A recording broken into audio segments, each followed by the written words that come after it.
तो पीएम भोजपुरी लोकगीत में आप लोग का स्वागत है। आज आप लोग के लिए एक प्यारा से छठी माता का गीत लेके आए हूँ, तो आप लोग जरूर सुनिएगा।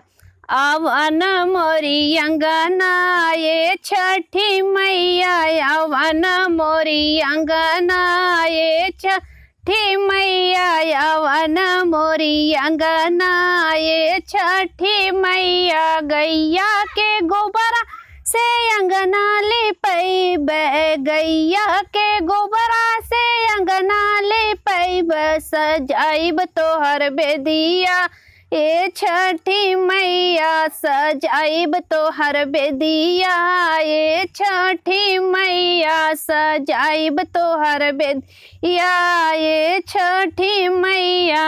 आवन मोरी अंगना ये छठी मैया, वन मोरी अंगना ये छठी मैया। काशी बनारस से जलवा मंगैब, काशी बनारस से जलवा मंगैब, पखारब तोहर चरना ये छठी मैया, पखारब तोहर चरना ये छठी मैया।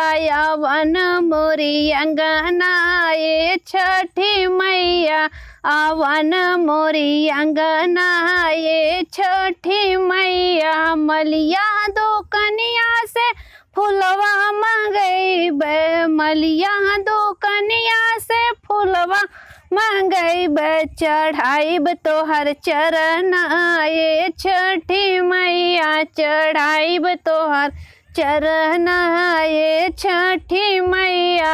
आवन मोरी अंगना ये छठी मैया, आवन मोरी अंगना ये छठी मैया।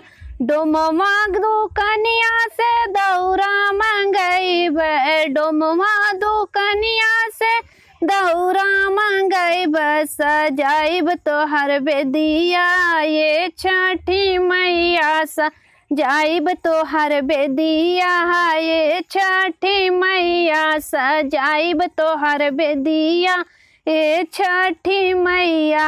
आवन मोरे अंगना ये छठी मैया, आवन मोरी अंगना ये छठी मैया।